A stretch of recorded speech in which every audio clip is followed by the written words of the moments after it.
कुंभ राशि वालों के लिए, कुंभ राशि वालों के लिए इसलिए क्योंकि इस समय जो समय चल रहा है कुंभ राशि वालों के लिए अत्यंत और बहुत ज्यादा शुभकारी फल चल रहा है, क्योंकि शनिदेव जो उनके ग्रह के स्वामी हैं वो 100 राशि होके लग्न में बैठ के सस योग बना रहे हैं। ये बहुत अच्छा योग होता है शनि वालों के लिए।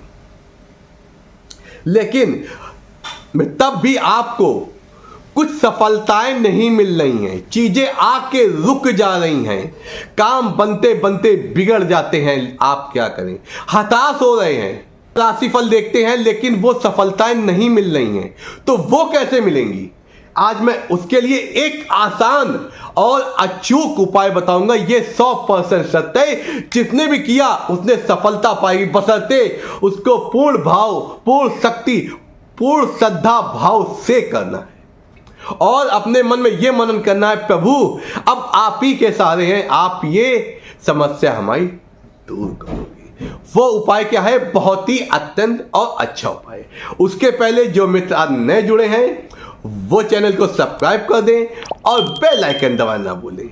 एक बात और, आपको अपने कमेंट बॉक्स में ओम नमः शिवाय अब लिखना है, क्योंकि शनि के गुरुदेव देवो गुरुदेव महादेव है। इसलिए अगर शिष्य के सामने अगर गुरु का नाम लेते हैं तो शिष्य तो प्रसन्न होता ही है। इसलिए क्या लिखेंगे?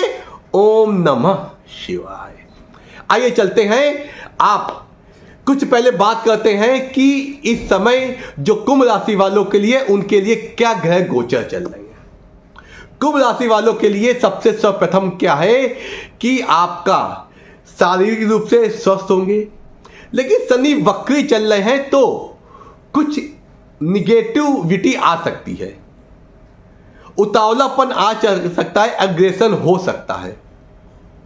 और भाग्य भाव में आपके सूर्य और बुध बैठे हैं, और लेकिन सूर्य तुला राशि में बैठे नीच के होते हैं, लेकिन भाग्य भाव में बैठे हैं। आपको सफलताएं मिलेंगी, लेकिन कुछ ताने भी मिलेंगे कि आपने ऐसे काम करा लिया, आप ऐसे कर लिया, आप अपनी झग लगाते हैं ये, लेकिन सफलताएं मिले क्योंकि बुध भी है। और उसके बाद शुक्र अपनी 100 राशि से आगे निकल के वृश्चिक राशि में 10वें भाव में बैठे। इसका क्या फल होगा? त्रिकोण का स्वामी केंद्र में जब बैठ जाता है ये एक बहुत बड़ा राजयोग होता है, और नवम दशम का अति उत्तम। तो आपको व्यापार संबंधित आपको सफलताएं मिल रही हैं, जॉब भी अच्छी मिल गई है, लेकिन आप उसमें सर्वाइव नहीं कर पा रहे हैं।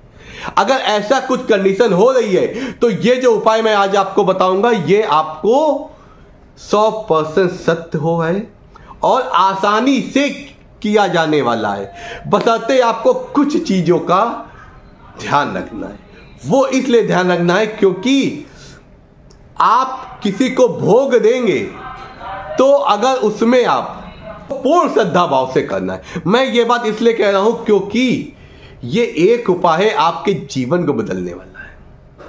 जो चीजें आपके जीवन में आप पाते पाते छोड़ देते हैं या छूट जाती हैं वो चीजें नहीं, क्योंकि ये जो समय है आपके जीवन में अच्छा परिवर्तन लाने वाला है। आपको भाग जाएगा क्योंकि शनि सस योग बनाते हैं तो शुभत्व देते हैं, शुभ कर्मा देते हैं, क्योंकि वो हमारे कर्म फल प्रदाता होते हैं। बस हमको सात्विक रहना है और किसी के बारे में बुरा नहीं सोचना है। अब वो उपाय क्या है? आपको ये उपाय शनिवार के दिन करना है। जिस मंदिर में शनि देव की प्रतिमा है और शनि देव पूजे जाते हैं अच्छे से, आपको शनिवार को जाना है। आपको एक देखा होगा आपने, काला कपड़ा शनि जी के गले में लटका रहता है। उसका कभी आपने अर्थ सुना क्यों लटका रहता है? वो काले कपड़े की क्रिया क्या होती है? उस काले कपड़े में आपको क्या करना है?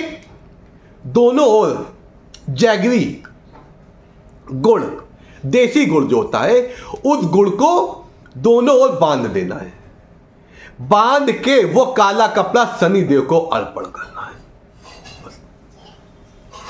21 शनिवार आपने कर लिया, जीवन में कोई भी ऐसा कष्ट, कोई अपना दुख नहीं है जो दूर नहीं होगा, क्योंकि शनिदेव की पूर्ण कृपा दृष्टि आपको प्राप्त होगी, क्योंकि शनिदेव को अत्यंत प्रिय वस्तु जो होती वो आपने प्रदान की है। और एक बात जो ध्यान देने वाली बात है, उसमें आपको क्या करना है, आपको अंग वस्त्र ये सीधे सीधे शनिदेव के सामने आंखों से आंखें नहीं मिलानी है, क्योंकि शनिदेव की आंखों में विष होता है, इसलिए शनिदेव की दृष्टि से दूर रहना है। आपको शनिदेव के किनारे खड़े होके आपको ऐसे चढ़ाना है। शनिदेव की दृष्टि आपकी दृष्टि सीधे ना मिले, या झुक के या विनम्र होके आपको चढ़ाना है।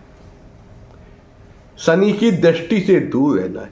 फिर आप तेल का दीपक जलाइए, उसमें काले तिल डालिए और कोई काले लोहे की कील डाल दीजिए। 21 शनिवार करेंगे। अगर ये क्रिया अमावस से अगर चालू की जाए, अत्यंत शुभकारी। आपका जो भी कष्ट होगा, जो भी चीजें आप तक आते थे नहीं मिल रही थी, वो आपको मिलने लगेंगी। आपके जीवन में सुखों का आगमन होने लगे।